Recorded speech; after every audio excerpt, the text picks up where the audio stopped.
You're listening to Rstories, a storytelling podcast that elevates the lived experiences of Chicago's migrant and refugee communities. I'm Chris Shue, and along with my co-host Ali Toro, we'll share candid conversations with the inspiring individuals and advocates at the forefront of key issues affecting these communities, and we'll have plenty of fun along the way. Let's get started. Welcome to our stories. I am Ali Taro, along with my co-host Chris Shue, and we are hosting Emma Yaaka, a refugee activist in Chicago. Welcome, Emma. So, for the first question, I know you well, but for our audience, please share a little bit about your background and what brought you to Chicago and started advocating for refugees. Yeah, thank you very much, Ali and Chris. I'm so excited to be on this show today. This is so amazing to have this opportunity and talk to big audience out there to know who I am and what I do every day, right? So my name is Emma Yaaka. I was born and raised from Uganda. Those who knows Uganda, Uganda is in Africa. East part of Africa, actually. That's where I come from, and I came to United States as a refugee. I used a program called U.S. Refugee Admission Program under UNHCR, and I came here for the reason of the purpose was protection. Let us know about your life in Uganda and what, if you are comfortable, okay, let us know the reason you became a refugee and arrived in Chicago. Okay, so I was born. Uh, I was born and raised by my two parents who really loved me. I'm from a very big family, extended family, very big. My father had two wives, and in total number of kids, we are almost 21 kids. 21 kids. 21 kids. Wow. Yes, Six so doesn't that seem so so that means my stepmom had 10, my mom had 10. Wait for a second. Yes. Like, Chris, you have a very small family. I need another wife. So, Chris has 6 kids. Okay, Six kids, and I Yes. thought, wow, it's big. That's big to hear. Yeah, but now with 21, so Amazing. I have In one. my country, I think having a big family is part of wealth, and that's culture. When you have a big family, you're rich because all these family members will take care of everything, and they will even protect home. They will protect their parents. At the end of the day, parents invest in in their kids, Right. so we are their retirement. I think same as United States. Somebody who can afford 6 kids means that person is rich. So Chris is rich. Probably. I don't know. But one time I asked him, "Hey, how can you afford your life?" Okay, because I have one child. Okay, and my wife and I, both of us, are working full time. And he didn't release his secret, but he told me, "Just be humble." That'll get you a long way. So back to the reason why I left the country. My country is not all that bad that people may think about wars, but there is other things that force people to leave the country. So due to persecutions, for many reasons, made me leave my country. But it's not war, but inside these stories, and my family was not happy with it. The community was not happy with it, and then it forced me to leave. So I was at very high risk as a person. Yeah, and then coming here is not that I wake up in the morning and come to United States. That's very impossible. It's not easy to just wake up and say I'm going to America. I'm from the poor family. I can't. My family cannot afford. They know no one. They cannot afford it to bring me to United States. So it's all about UNHCR finding reasons to give me protection. So you left Uganda to another country, then Yes, you yes. registered through UNHCR. Yes, I went to Kenya actually, which was Okay, the yeah. nearest country. It's same process. I fled Iran, went to Turkey, and I went to UNHCR and registered. And How long did you stay in that country, the second country? 3 years. 3 years. Yeah. And what did you do within the 3 years until you get your fly? So when you get registered, if you get a chance and get registered by UNHCR, United National High Commissioner for Refugees, it's not very easy to work because most of those countries don't allow people to work. You are just seeking asylum in that country. So I was able just to do voluntary work with these organizations. I have background in EMT, emergency medical technician. So UNHCR was in partnership with another organization called Refugee Point, and they were looking for two individuals to serve in the community. You're looking for one Ugandan to help Ugandans. Most of Ugandans who left the country were running because of LGBTQ sexual orientation, most of them, and the other problems like religious. There's also political asylum. Many people also use that to go to Kenya, but the highest number that I witnessed was from Uganda actually. So they were looking for individuals who can help Ugandans to access medical services and also provide interpretations. So I was able to be hired. I would say hired, but that was voluntary work to work with Refugee Point under UNHCR as a focal point person and community health navigator. And working with them because I was able to identify a lot of gaps in the system, and I became a resourceful by identifying more other resources from other organizations like Hoimas. Hoimas is one of also the organization in Kenya that's having they are serving LGBTQ with their medical needs, health needs. I also served with another organization called Couplet, Kamkunju Paralegal, helping refugees who were detained by police, helping them get out of jail. So I was partnering with different organizations. Hayas also was part of, Yes. yeah, and Hayas was providing financial assistance to LGBTQ. So there was a lot of partnership and collaborations in Kenya, and through that, they liked me, they loved me. My community gained a lot of trust for me to serve them, and I got a lot of trainings through UNHCR, through Refugee Point. I acquired the best trainings ever, leadership trainings. They empowered me to become who I am right now. Wow. Yeah. So for our audience, I think you had the same experience. So when we register in UNHCR, we they interview us twice. Okay, initial interview, then the actual interview. If we get accepted by UNHCR, then they assign our case to one of the countries. Refugees have no right to say, "Hey, I don't want to go, for example, to Canada. Send me to United States." No, this is not our right. So they assign our case to one of these countries, and the countries can pick our cases. So That's totally different from us. yours So is yeah, yeah. I think UNHCR favored you or your community more than ours, right? The point here is for us, we did not have choice where to go. They will take you wherever they feel like they have opportunity to take you. No choice. Yeah. Two, also, I don't know how many interviews you did. I did more than 26 interviews with the UNHCR.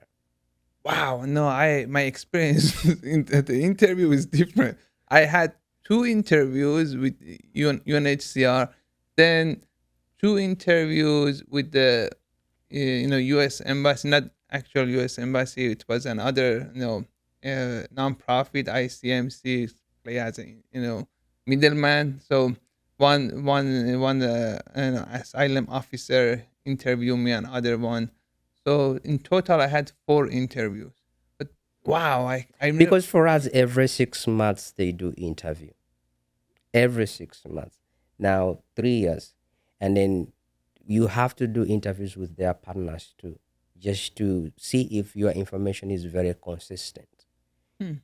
for you to be eligible, because I think Africa in general is being termed as there's this weird information of fraud and people taking advantage of the system, which might be true, but they have made the system very challenging and difficult to pass through. There's a lot of evidence needed. You will do a lot of interviews to get approved, and very few who get approved. And most of people don't know how to express themselves. And then the more you stay in these areas of camps or urban refugee, the more you forget about Right. who you are and what you are becoming. Yeah, I So totally. people lose the track of their own stories, because it comes with a lot. When you go and check every refugees who are coming through UNHCR, almost everyone has date of birth 1 January Hmm. 1st. 90%. Everyone. You cannot tell me that everyone was born in January on 1st. It's because the longer time they say that, they forget. So the only way they have to find best means to be given information or identity that they cannot forget. Hmm.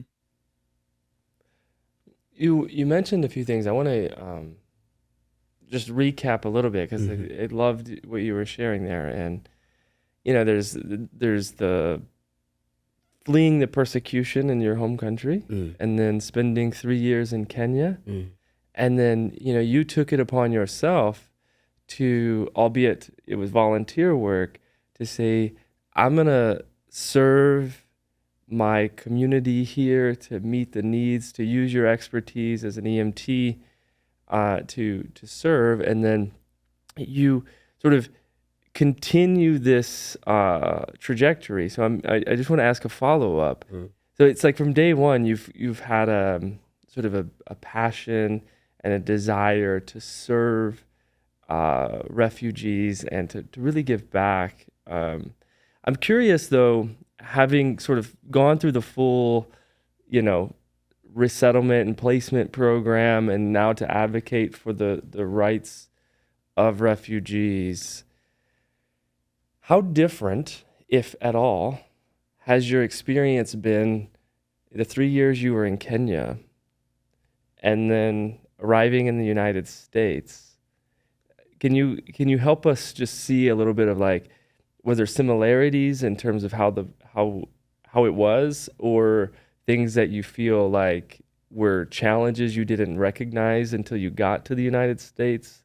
Walk us through that part of it a little bit. There's very big. Thank you for that question. There's very big difference that I acknowledge from my journey being a refugee in Kenya and then reaching in the United States is totally different. I feel like before coming to this country, I was not told. I was not told the facts about where I was going. I did not have an idea. You know, I think I was told on the last minute, like 1 month to, that you are going to Chicago, just like 1 month. And I didn't know that Chicago is the city. I thought Chicago is the state.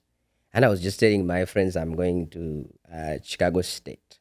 So Illinois was not sounding. I didn't know about all that. And leaving my country, first of all, that's different experience. Going to a second country of asylum is also different experience. Coming to United States, different experience. These are three different segments of experiences that I have encountered on my journey. But now being in Kenya, I think there was a lot of limitations because I was holding this status that does not allow me do nothing. Like you cannot work, I cannot exercise my rights like I'm exercising my rights here in the United States. There was no freedom, and the reason why I got myself into advocacy, it's because I was part of the community too. I was part of them, and I was given an opportunity to be in front of others. I used that to grow and support my own community, and I got a lot like beautiful, passionate in this, and I will do this until I leave this world. So my experience being in Kenya, we had a lot of challenges in terms of shelters, in terms of food accessibility, in terms of medical accessibility, health accessibility. I was providing medical case management, actually, but we were attached to the government of Kenya. Like every services refugees use has to be come from government itself. And with the government, there is a lot of limitations to access it. When it comes also to language, most of those countries don't provide interpretations like this country. Those services are very limited. So you have to figure out things on your own. Transportation was very difficult. And when it comes to LGBTQ folks in the community, they were harassed every day because Kenya also does not allow LGBTQ folks in that. And that means if people try, when you're moving around and then the community knows that you're from Uganda, they just know you're an LGBTQ. They will either assault you, beat you up, insult you, or they will violate all your rights and nothing you will do, even police itself. I'm saying this because I was every day on the police. They were detaining these young people every day. So the experience was really not positive, but we were enduring the situation because we had no other options or no choices. The only choice is to sit down and wait. Now, coming to United States, I don't know how I can say it, but I think people who are in this country don't see how important it is. Chris, have you been outside United States? I have, yes. Okay. You see the experience, right? Which country? I've only been to Central America, South America, and Europe. Okay, these are maybe little advanced countries, little bit compared to the countries that I'm coming from. These are underdeveloping countries. Technology, they're still behind. Education, they're still behind. They are behind in almost everything. Now, coming in this country to catch up with the standard of this country was a challenge. Though I see people don't even appreciate how this country has really done to people like us. Like people in this country, they really don't see how important America itself it is. But for us, we can see. If you sit down, Chris, and you think about why everyone is struggling to come in this country, it means it is giving people what they deserve or what they need. It is doing what actually humanity needs or calls for. And I have I've encountered a lot of challenges, but I've used those challenges to grow my own leadership and fill in those gaps using my personal experience, and by sharing stories like this can help out people out there to understand what is going on and how they can serve this community. So I'm part of the challenge and I'm using that to share with others and fill in those gaps. I want to unpack that because I love that so much. And as a native born American, I think one of the things I would love to hear you speak more about is the importance of the United States. But I want to view it from this way because I think the fact that people want to come to our country Yeah. represents our strength. It doesn't diminish our strength. It doesn't make us weaker or lesser because people from across the globe risk their lives, their livelihoods to get here. It actually makes us stronger, it makes us better, and it makes us more welcoming to provide hope, to provide opportunities for folks who really all across the globe, all they're fighting for is their basic human rights. Yeah. And if they can find that in Chicago, they deserve our very best. And so how has your experience been like? So you see some people here who don't fully appreciate either the importance but also the privilege and the freedoms that we have here. How have you used your experience to help either educate and partner with folks that maybe come from backgrounds more like me, to say how do we partner in this work, to say when we use our voices together, we can make some really powerful changes. Help me understand a little bit about how you've done that here in Chicago and in your work throughout the city. Okay. So, Chris, coming in this country, I just come as an ordinary refugee as anyone else, right? And I left all everything behind me, and I started from zero. The worst part of me is when I even arrived on the airport, everything I came with it got lost. My own bag, luggage got lost. So that means the only thing I had remained with was only my handbag, which had, I think, one underwear. Necessities, I like it. Necessities. Okay, let's put it like that. And one t-shirt, which I changed on my way, and also my documentation, because during orientation, while I was coming, they say all important documentation should be with you. The IOM bag, right? I am back. Yeah. That is it. And I lost everything. Now, when I look at myself reaching in this country, now it means I was just like a newborn child who's going to start from zero. Same experience. Zero. I feel he's sharing So my story. now, after couple months, I was told by my organization that received me that we are going to help you for 90 days. And that's it. And then I was able to get a job as a housekeeper.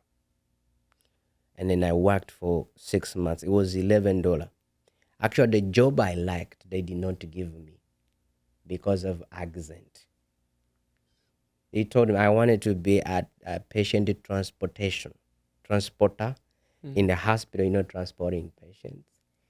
They refused me. And these guys, they interviewed me and they told me, you know what? We are dealing with people who our people really may have hard time talking with you. It was because of accent. I accepted. They sent me to housekeeping, which I went and worked for 6 months. I did my job very good. I appreciate North Shore Hospital. They hired me. The hospital hired me as as as um as a lab assistant based on my past experience from home. They not look for my documentation, but I performed. I gave the best to that. So after that, my organization that resettled me in this country, they were looking also to include the refugees in this workforce. And then they hired me as a medical case manager. So that was a chance and the opportunity that I got, not based on my education, just based on my experiences. And I was able to progress from there. Now, I've been listening to different stories in Chicago. Do you know Chicago is, I call Chicago home because they welcomed me. They gave me everything that I have. They gave me peace. I haven't had any trouble with anyone in this country. I haven't. And why should I not appreciate that? The only challenge that I'm seeing right now with Chicago is we are so diversity but very divided. And in being divided, we are creating the environment that comes with hate speeches about us, about who we are. I don't know if you guys you follow some of this information out there. I do, because I need to understand what's happening within my environment, what's happening in the city with the people that I'm serving. I'm out there looking for information. But I will share with you, I have seen TikToks, YouTube, newspapers talking about how criminals we are. And people are not differentiating our status. They say refugees are criminals, migrants are criminals. So this is creating little of uh, some violations of people's right. And I understand whatever how our neighborhoods may feel about who we are and why we are here. Is this because we have not also worked so hard, Chris, as you said? We haven't done enough to educate people like you, at least to share, to help you identify our status and why we are here. We are not showing people where we are coming from, how worst it may look like. We need to give people choice by at least showing them something that they need to see physically, right? If you say you don't need the migrants and the refugees here in this state, Grace, and then I show you in my country, they are slaughtering kids, they are killing people, they are raping young girls, they are doing all these nasty things. You will feel empathy and sympathy. You say, okay, let's welcome them. But now the city is just having a number. We are just sharing the numbers. Oh, we have received 20,000. It's very scary, right? Very scary. And we need to understand that it's scary to our neighbors. But we need to do something as refugees. Whereby myself I've started doing it. I'm using my YouTube channel to do this, to educate the community, to solicit information to the from different individuals to our neighborhoods to refugee themselves to. The same to what you are doing. This is very helpful, and I think we have been missing a podcast of refugee stories in Chicago. I don't know if it is there. If it is there, I've not seen it. This will be my first time, and I'm telling you, we're gonna support this until we get where we want to be. Um, Okay. so, so hey, I wanted to say yes. Chicago is absolutely our home. This is Yeah, my strong feeling it from is. day one when I landed in Chicago O'Hare, and I 100% agree with you about the segregation challenges and how people see all of us as the narration, the rhetoric that refugees are criminals. Okay? And this is a very unfortunate. And this is our job to raise awareness. Okay, and one thing that you mentioned in your previous question, your previous answer, that you said when they told you you are going to Chicago, you thought Chicago is the state. Yep. Okay, so I have a funny story. When I was a case manager for refugees, I had an Iranian client, and I started working with him. And he said, Ali, when they told me I was going to Chicago, I thought I'm going to Chicago as a country. I didn't know Chicago is a city in the United States. So then I told him, I told him, never heard about United States. He said, yeah, I heard, but I really thought Chicago is a country. Well, It sounds. yeah, Chicago sounds more yeah, than anything else. Chicago is beautiful, and historically, United States has been a global leader in resettling refugees. Okay, since 1980, we have resettled more than 3 million people, 3 million refugees here. This is our strength. This is the beauty of this country, this city. And, uh, resettling refugees, we are, is our obligation, our responsibility. Don't forget, we are a global leader. We are a superpower in this world. Okay. And helping refugees exactly is American values, human rights. So, but people, unfortunately, I'm not blaming people or my neighbors or Chicago. No, okay, I don't want to sound very political, but Mm-hmm. our politician rhetoric, okay, matters. Unfortunately, they always politicize, the migrant or refugees challenges for their own issues. So yeah, but Chicago is home. I Yeah. have a. I don't know if this will be an indictment on Texas's public education. 'Cause I grew up in Dallas, and I remember when my dad told me that he was working for a company in Chicago.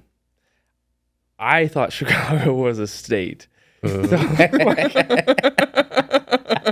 so it is truly a global experience, apparently. Yeah. But I think Emma, you shared something that I think gives a really cool picture that I think, especially folks who haven't walked the walk like you both have, I want us to spend some time talking about.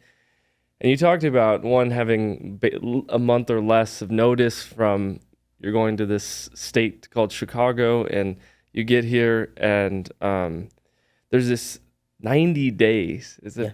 90 days? 90 And days. you use the analogy. It feels like you're a newborn, like you're starting all over. And I just want to like make sure we understand, right? Like just understand all of the things that are happening with language and culture and just climate and all these things.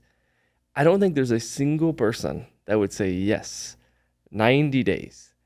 That is enough time for someone to adjust and integrate and to really support our refugees as they arrive. And I think oftentimes the public, myself until I got into this work, just assumed we welcome refugees, therefore there's a robust system that supports refugees. And the closer and closer you get to it, the more and more you realize the system is garbage. I mean, I shouldn't say garbage. I mean, that's a little harsh. The system doesn't work. It works in parts and pieces, but it does not accomplish the goals it ought to accomplish. And in fact, we can talk a bit more about what it does accomplish. And I'll pass it to you, but I want to come back to a couple of things you said. There's this 90-day things, get a job. Sorry, you don't speak good enough English, go into housekeeping. But you said something that North Shore sort of understood your experience and gave you a shot in the lab, a job that you wanted.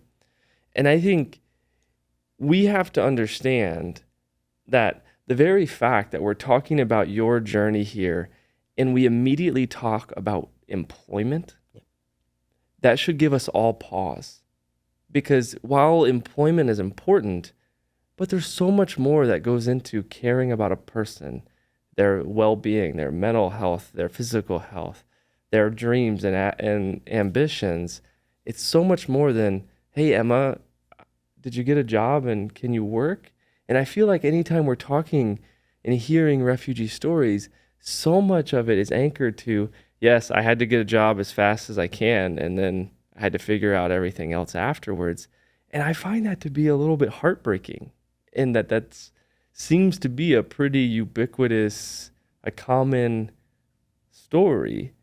And so I'm curious, from your perspective, how was it to be immediately hit with the go get a job? And two, did you feel like there was parts of your like dreams or goals that you had to sort of rearrange because you just had to focus on how do I work and where do I work and so on and so forth? Thank you, Chris, for the question. So, the reason why I advocate mostly for young generation that includes LGBTQ, because when we think about LGBTQ folks, we are speaking of young people who are like age 20 to 20 to around 40, 45. These are young people, right? Who had dreams, who had passion to accomplish. But due to many reasons, they were not able. thank God gave people opportunity to come to this country, and still their dreams are not being accomplished, right? I came in this country when I was 25 years.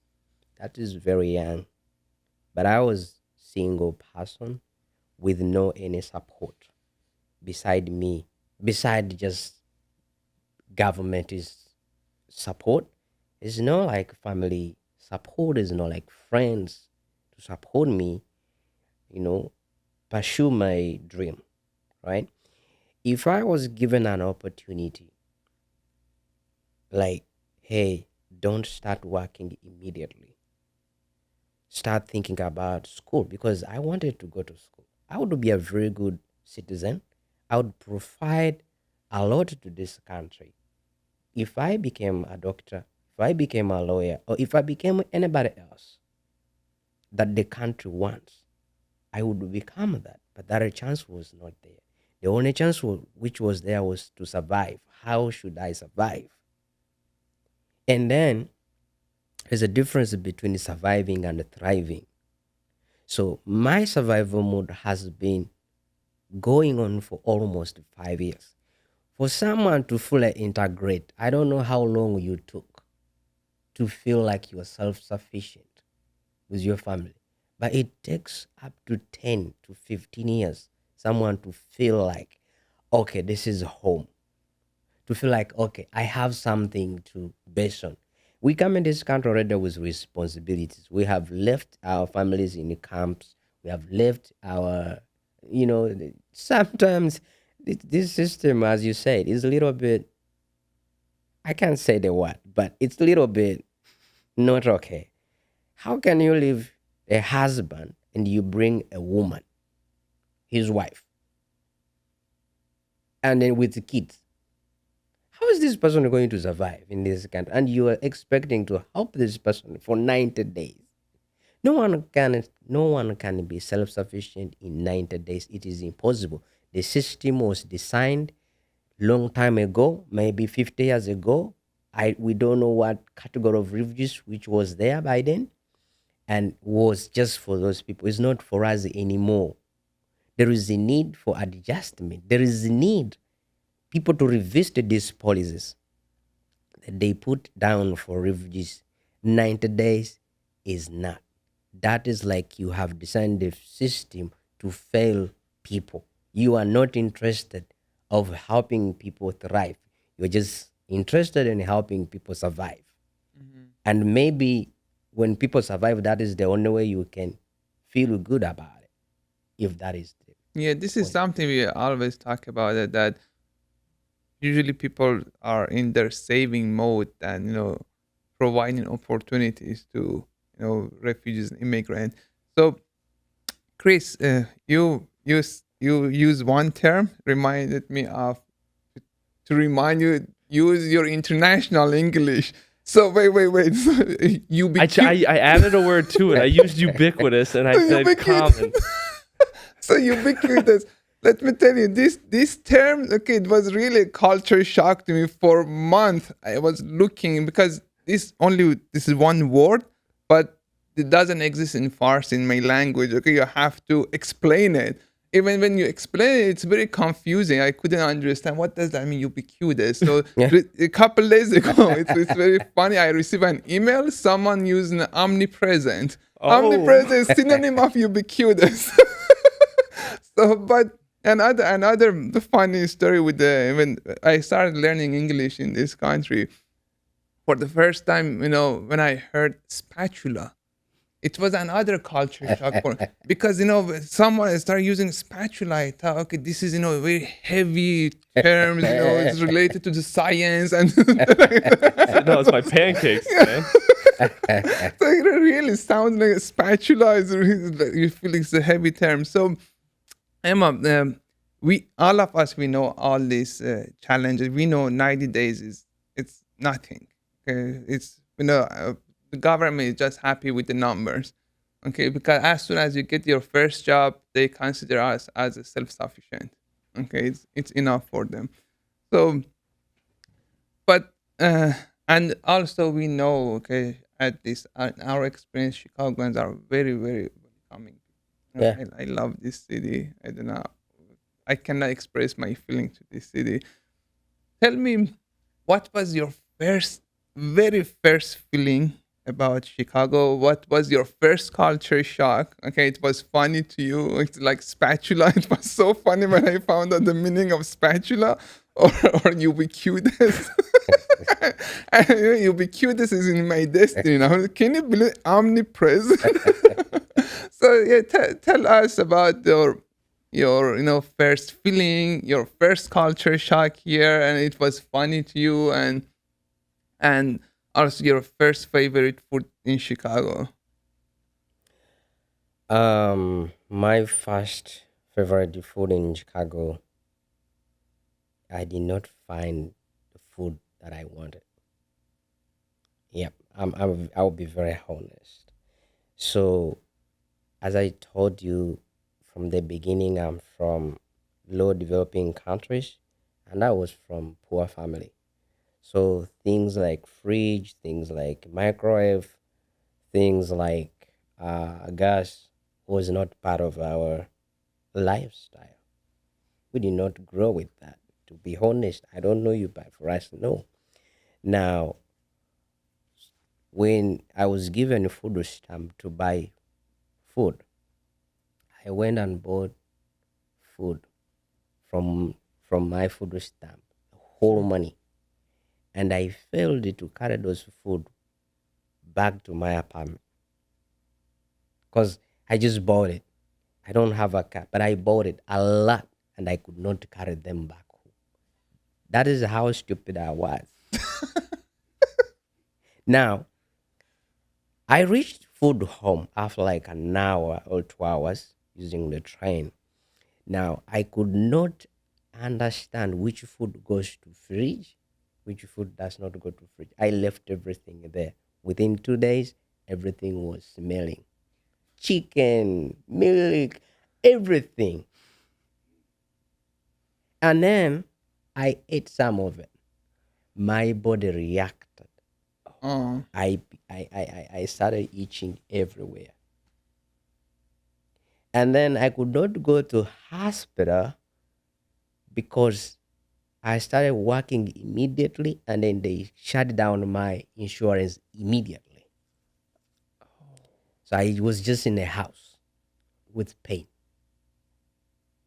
Now, the worst part that when I was working in a hospital, I didn't know how to use a microwave. Now, I carried the food. I see people go and warm their food.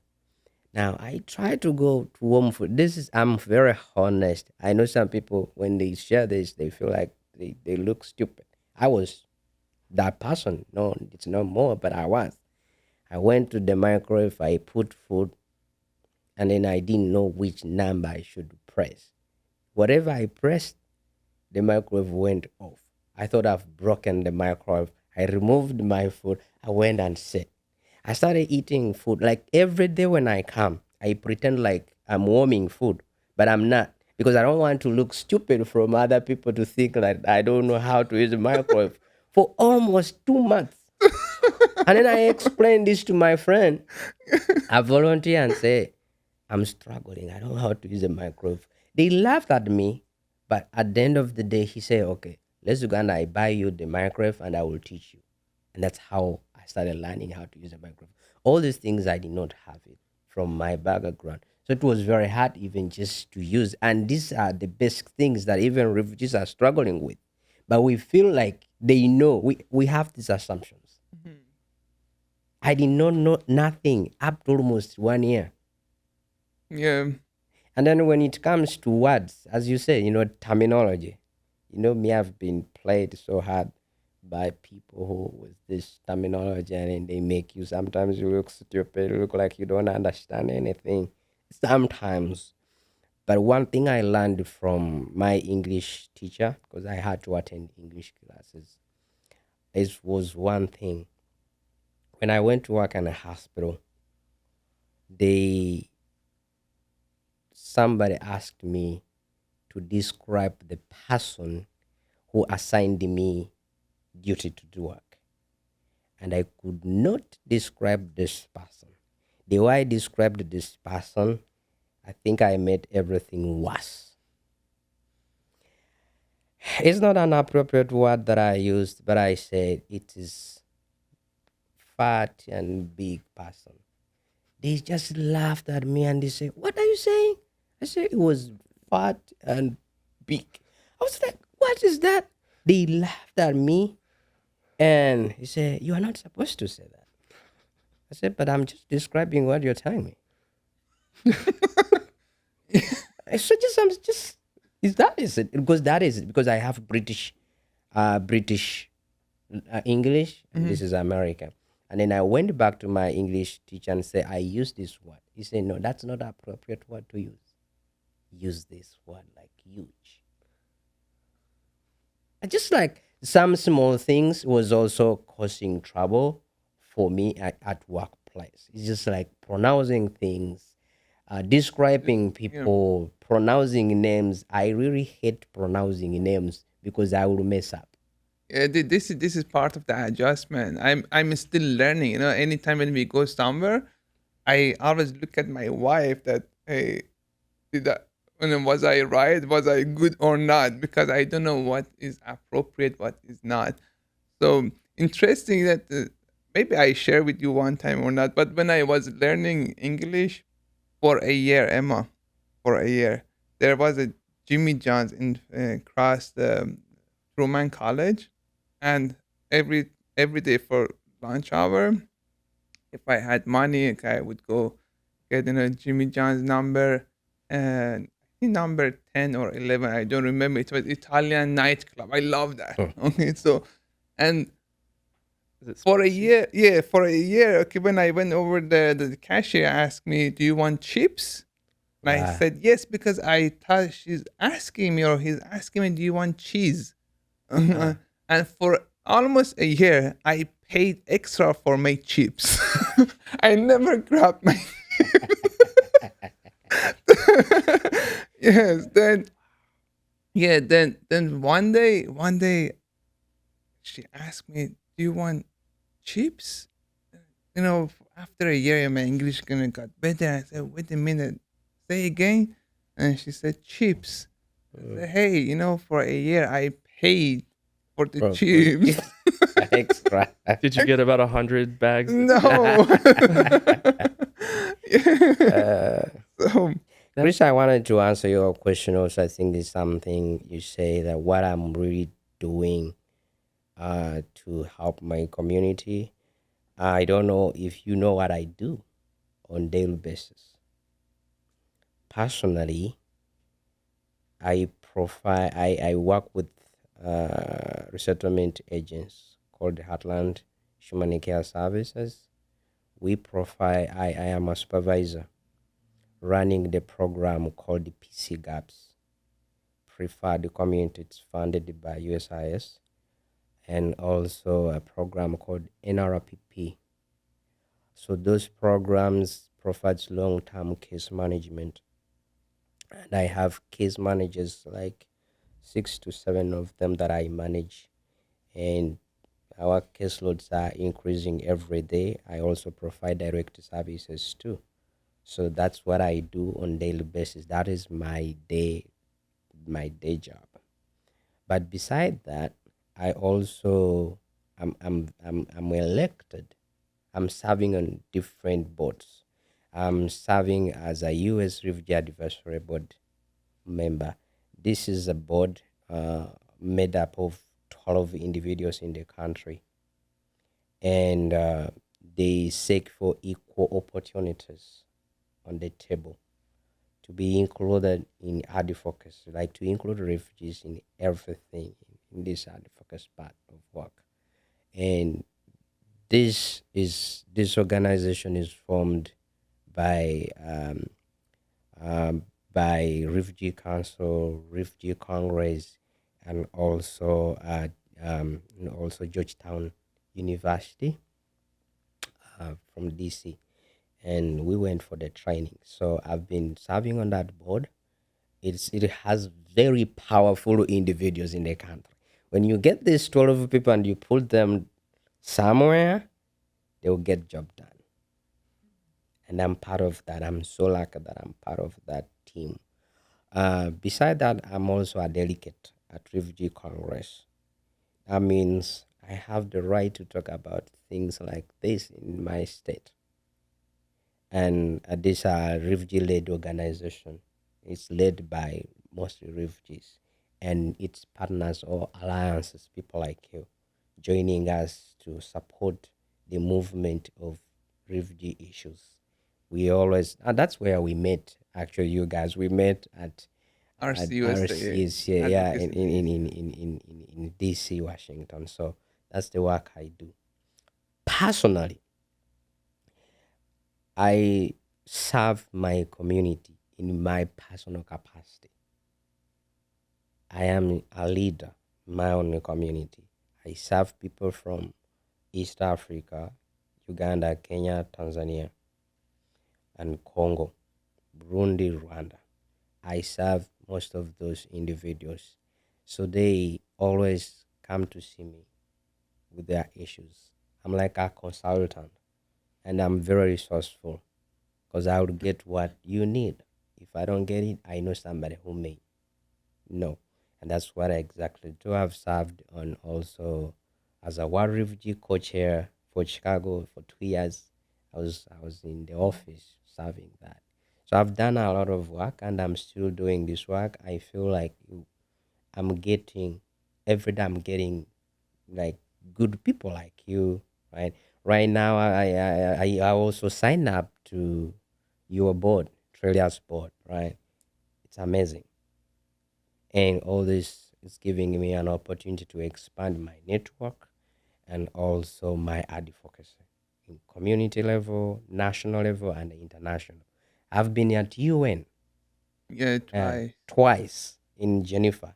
It's very amazing opportunity for me. And last year was all about refugee compact.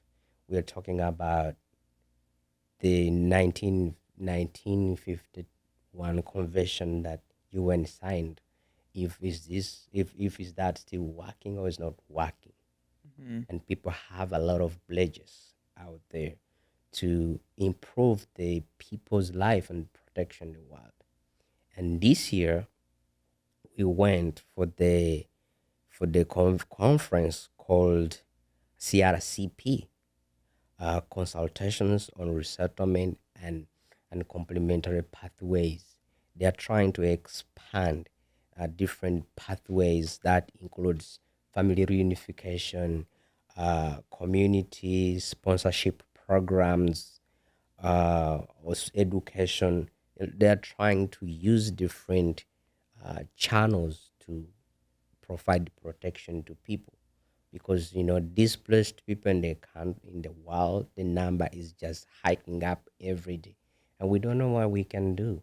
Right. So the only way is to continue having this dialogue and including refugees also to see where we can also fill in with our ideas.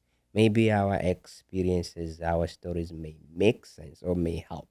So that's where I'm coming in. Yeah. Yeah. Actually, this is.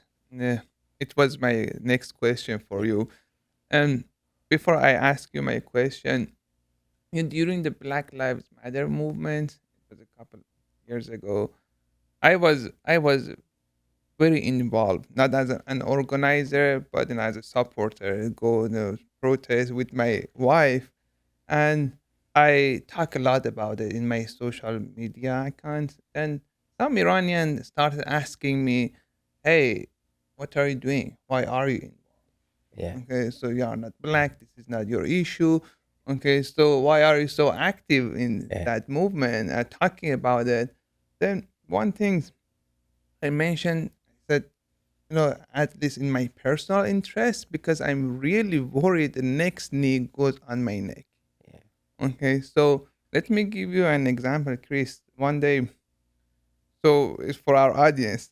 Um, we had a road trip with my wife. So When I drive, if I go over 40, my wife would yell at me, "Hey, slow down." So, but when she drives, okay, over 90, that's fine. So, so we were in Michigan. Then she was driving so fast, and I told her, "Hey, slow down." But I spoke into existence. 2 minutes later, she got pulled over. Then a cop came up to us, okay, from I was not a driver, a passenger seat from my door. Then I rolled down the window and I said hi, only with my accent. He realized I'm not American, okay, with my accent. Immediately he asked me, for my ID. I told him I'm not the driver. My wife is a driver. He looked at my wife and he asked, "Are you fine, ma'am?" Okay, and she said yes. So then, literally, I really got intense and very, very frustrated that moment. And he took my ID, he took my wife's driver license. Then he came back, checked. He said, "Okay, just don't drive fast." Even he didn't ticket my wife. Yeah. No, okay, drive, be safe. So every day many things, as you mentioned earlier, that that the rhetoric around refugees and immigrant population is not good, or we are divided or very segregated. So every day that I see many signs that reminds me I need to advocate for the population. Okay, and I know you are an activist, and uh, your everyday life is advocacy for refugees. Tell our audience, okay, who are listening to us now, why advocacy for refugees matter, why it's very important, especially these days. Why you are doing this every day? Okay. It matters, right? It matters a lot. First of all, we are in humanitarian industry whereby we are dealing with human and we are human too, right? If you don't care, then you have a problem. If you don't care about your own people, it's a problem. But anyway, to simplify this, first of all, I need to tell you that during that uh, Black Lives Matters, we had sat in the house for so long because of COVID. Some of us we just jumped in the crowd. We didn't know what we were doing. We were just walking because people were walking. But now I want to say that the reason why I do this work is that we also need to make good citizen, right? We need to educate our community. We need to take responsibilities. Chris, one refugee, if mess up, we are all messed up. We are all affected. One immigrant can do something out of 20,000, one or two do something, and they will all go in one basket. Mm. It's our responsibilities to clean up this. It's our responsibilities to educate our neighborhoods, to understand who we are, what we are contributing in this country. They need to know that, right? And then also we need to educate the national that we are not here because we like it. We are here for protection reasons. And US signed the Convention of 1951 that they will protect lives of people. They will be held accountable for that. So they're just taking the responsibilities that they signed for. And now the only way is to support the system using our own experience to tell our neighbors that we are not criminals. We are not here to take what you feel like we are taking. We are here to contribute. And then let's show them where we are coming from and then where we are. Because I think we share mostly the stories that that makes them feel like we are the worst individuals on the planet. Now, look at the young people. If we don't take these responsibilities, let me tell you, Chris, wake up. If you don't wake up to help this generation, we're gonna raise criminals. We're gonna block opportunities for other refugees. Because if we are not going to inspire our own communities by doing this, there is other people who will inspire them, and they may mislead them, and we are all going down. For us to give opportunity and open doors for our refugees is by showing good practices and by inspiring everyone, like neighborhoods, people that are coming in this country. We are not doing that so much. I wish this podcast can do more of that. Not just sharing the stories, but at least showing the impact that we are bringing in this country. And we need also to support our leaders too. I've seen the mayor have been attacked several times because of us, and we have not supported him. They have told him worst things. I don't know if you have watched this. Look out. They have told him worst things ever about us. And he's not getting this support. Our leaders carry vision and mission. We ordinary people, we carry assumptions and imaginations. And our imaginations makes us demand more every day. And the more we demand, the more we are causing trouble for others. And also, if we educate our neighborhoods, actually, we are doing something very important, that people will never be held accountable for what they are saying.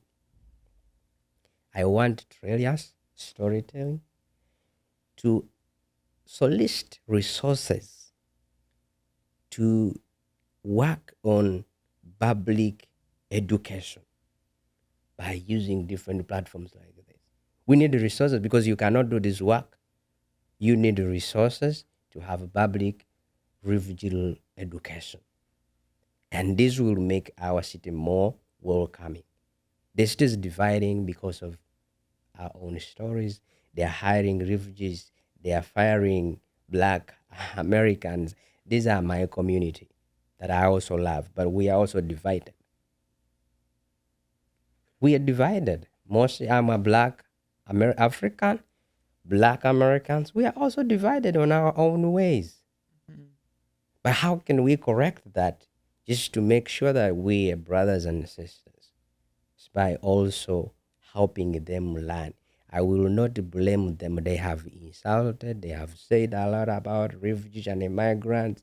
I won't blame them for one reason, because no one has come out to tell them the truth. No one have educated them. They're just seeing the number increasing every day. They feel like we are duplicating them or we are taking this space. Let's do the work of educating our own neighborhoods so that they will also learn and welcome us. If we don't do that, we're going to have negative impact. Right. So you mentioned something. I want to say thank you to Chris and Rebecca. Okay, Rebecca Creighton, our another co-CEO. Yeah. She's sitting behind us. Everybody probably cannot see her. So as from day one, when they got the co-CEO position, before I mentioned that I've been working for nonprofits since I arrived here. Okay. So these two co-CEOs mentioned they are looking for the impact and outcome. The impact and outcomes are more important than numbers for them. So I know, okay, this is our stories, but at Trellus leadership meetings, okay, I've heard a lot. They are looking for the outcomes, not the numbers, the impact that our programs can do for the community and people's life. So my question actually now is for you, Chris. Fire So away. yeah, so let us know. I think I never asked you why, because it was really common sense to me.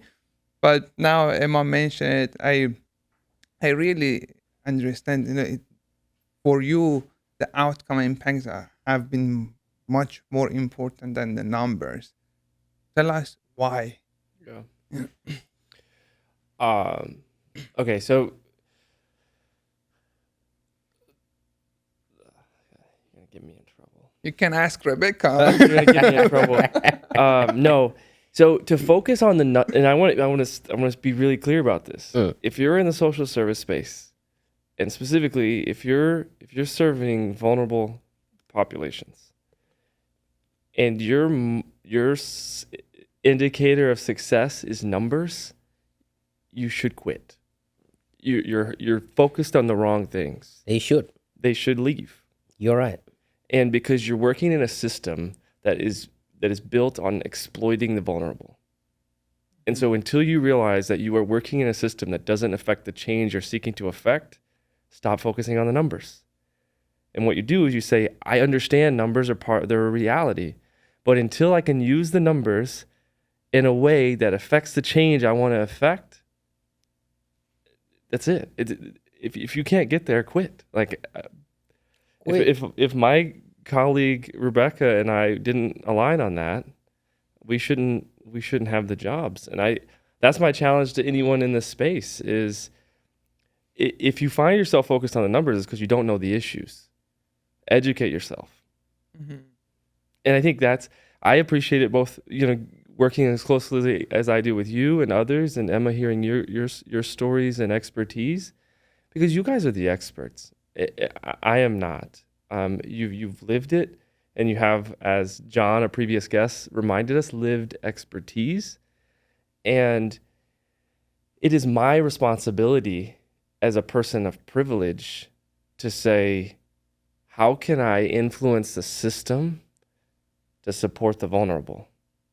And when you think that way, you have to focus on outcomes and you have to focus on impact. And I feel like if, what is it? I want that smoke, as the kids say these days. when someone gets frustrated with me or with Rebecca for focusing too much on the impact, I'll take that. Because we know on the other side of that is communities that actually have access to opportunity. And that's what we're here to do. Right. So my message for our fellows partners, okay, if you're focused on numbers, okay, please reach out to Chris and Rebecca. Don't quit, I guess. That's my advice. Yeah. No, I think addition on what Chris is saying, like I'm less motivated to go back to school. You know why? Because we have all this PhD, masters, doctorates. Then this space, they can't even solve one problem. Say it Even louder for the just people in the one back. problem. We're still struggling with housing. Yeah. We're still struggling with basics. And we have PhDs, right? Can I take it one step further? Okay. But you know There my is no- position. I know your position, but let me take it one step further because I agree with you. 100%. I'm sorry if I No, if I'm roasting people, if I'm banning something. No, I'm no, not, but roast this is away. the react. Roast away. Yeah. This is the facts. Yes. I would take it one step further.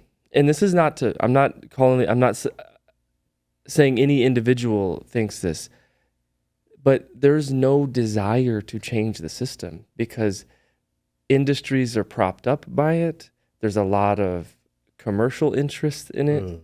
There's a lot of things that are, I truly believe, right, the academics or that are writing policy briefs want to change it. Yep. But there's not the desire within to change. Yeah, Emma, I agree and I disagree with your point. Okay. Okay, so first, I believe for us, education is the only solution. Okay, so education doesn't mean only go get your degree. Okay, so we need to because our everyday life is different than someone like Chris, okay, because he was born here, okay, and so we need to reach to a certain level to educate the population. Okay, so education matters. So regardless degree, and I agree with you, okay, about that. So many doctors, PhD, whatever, okay, they don't do anything. Yeah, I've seen so many people. They hold the title, even their email address. They call doctor blah blah at sign blah blah. Okay, but they really don't know. They are very uneducated. Actually, they work in this division, this world, providing services to refugees and immigrants, but they don't belong to this environment. They don't belong to our population. They hold degrees. They call themselves doctors, okay, but they really don't know. And I work with some of them. Don't Okay. say like that. No, I work with some of them.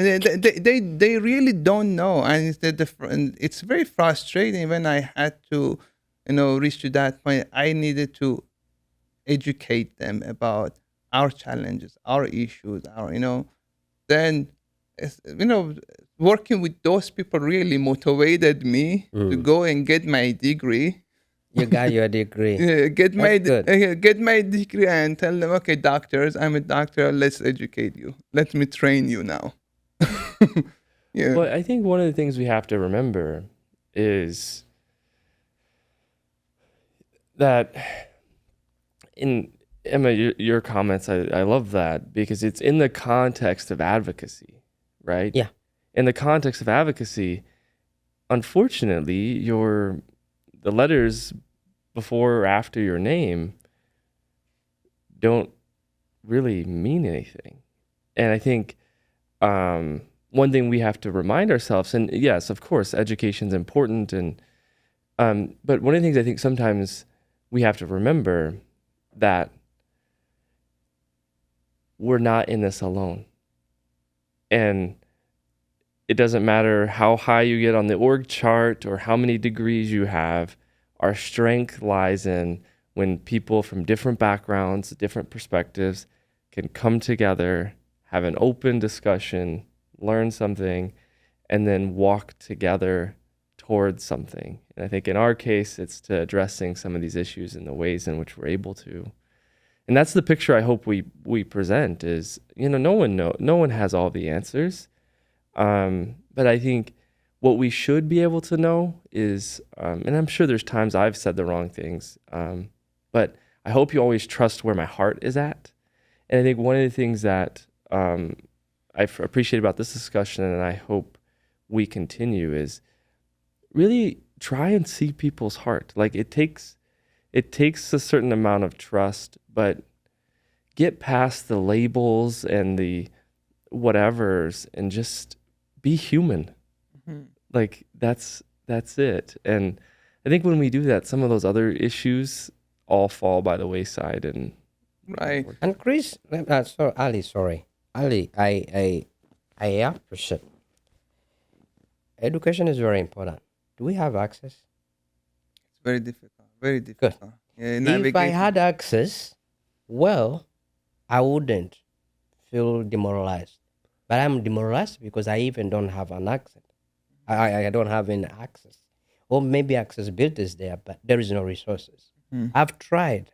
Don't say that I've not tried. I've wanted it to go to school so much. Mhm. But I have failed because I have these responsibilities on my head as a single person. You have your wife, you two, you're working, you're good to go. I'm alone.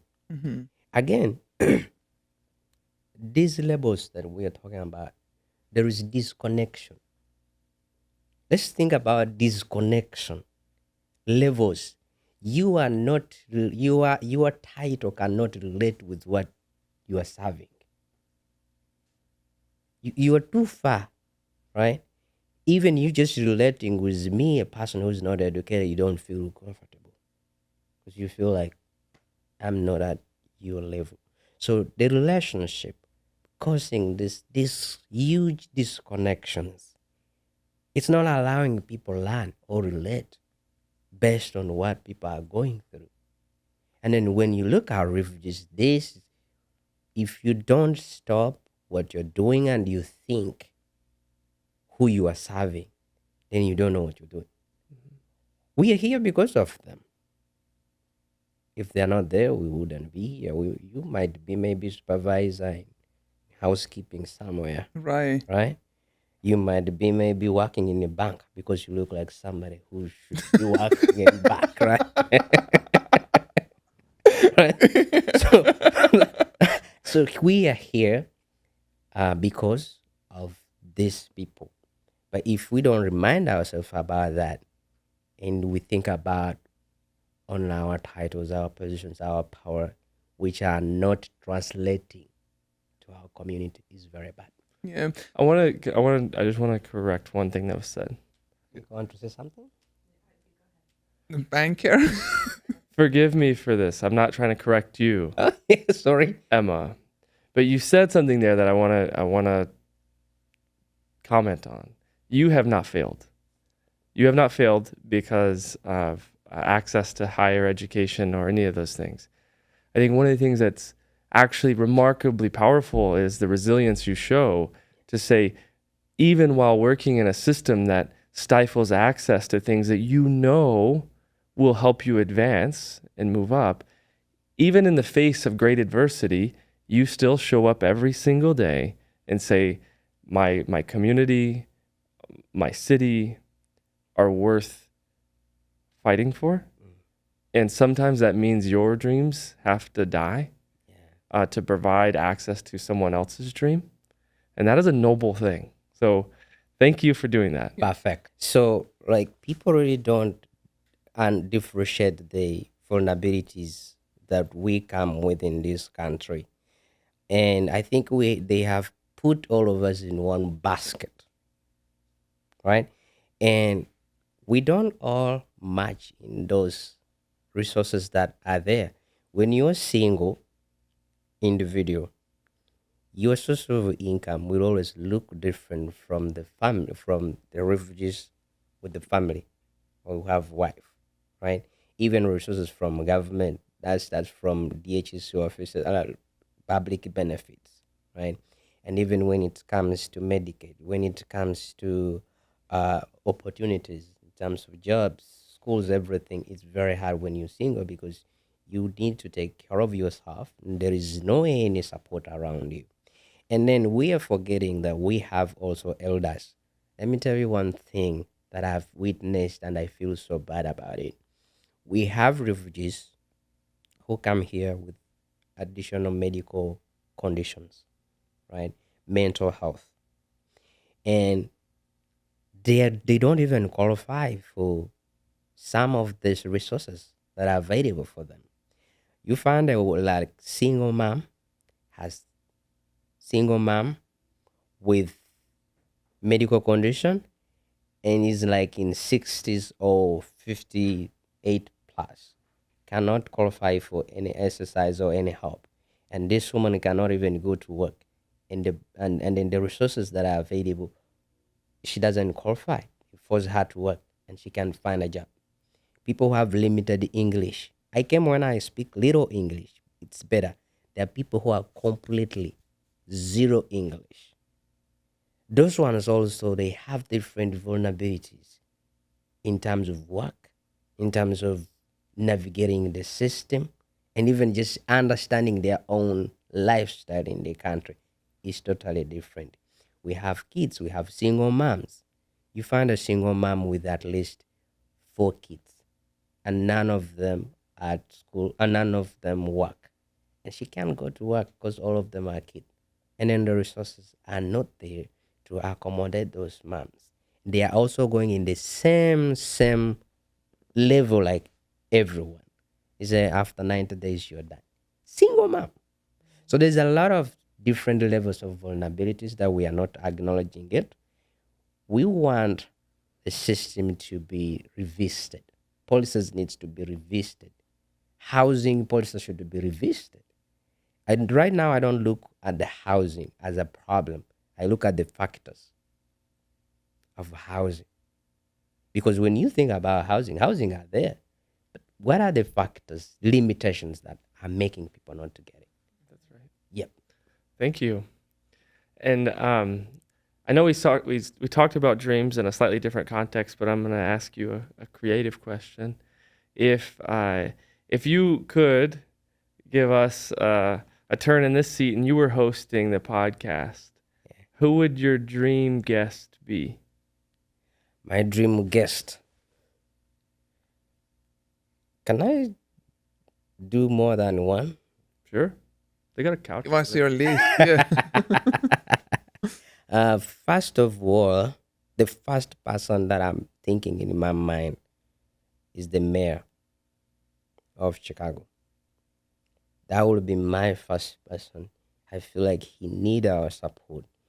I need to hear from him. The second person will be those individuals who are having different opinions about refugees and immigrants. I need them on the show. I need to hear their side. Yeah. Give them chance to listen. What is in their mind? It will help us know what to do. Otherwise, if we don't hear them, we're not going to know. Okay, I promise you I will bring them. You do? I promise you I will bring the mayor of Chicago here. Yes. I Please. promise you.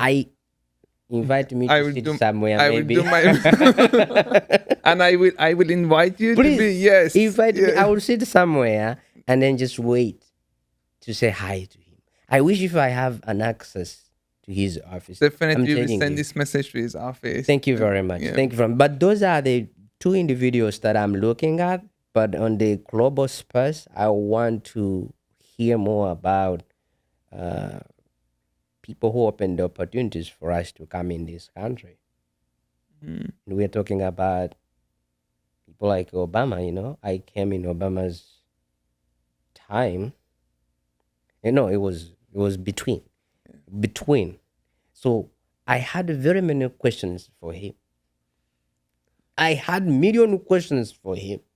So we will send your episode to the Obama Foundation. Okay, hopefully President Obama will listen to our podcast. And well, Emma, thank you so much. Thank you. I've enjoyed you just as a person and sharing your stories. And I know everyone benefits from the work you're doing. So on behalf of someone who's learning along the way, thank you very much. Ali, it's always a pleasure to sit across from you. And Emma, my before we leave, I would just, if you could let our listeners know how they can follow along and join you in the work you're doing to support and empower our refugee community here. Yeah. So, I'm very common.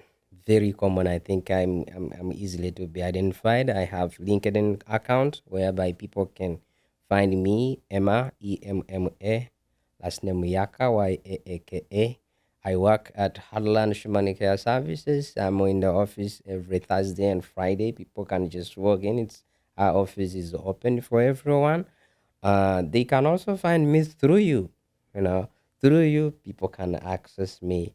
I have my social media platform. I have Instagram, same name. I have Facebook, same name. I have a YouTube called Word Out Community Channel. It also has some of my information. So I'm very easy to be accessed. And I'm just one call away. Is that how they say it? I'm trying to adapt. One call I'm not away. American. Ask him. I don't know. It's ubiquitous, okay? Okay, but anyway, I want to see you guys having asylum seeker on this, immigrants on this. I want you to bring different people, different status, so that we can hear every side. Our needs are a little different. My refugee, someone will be asylum, it will look different. Mm-hmm. But the more you bring such people, the more we can also have an opportunity to learn from them too.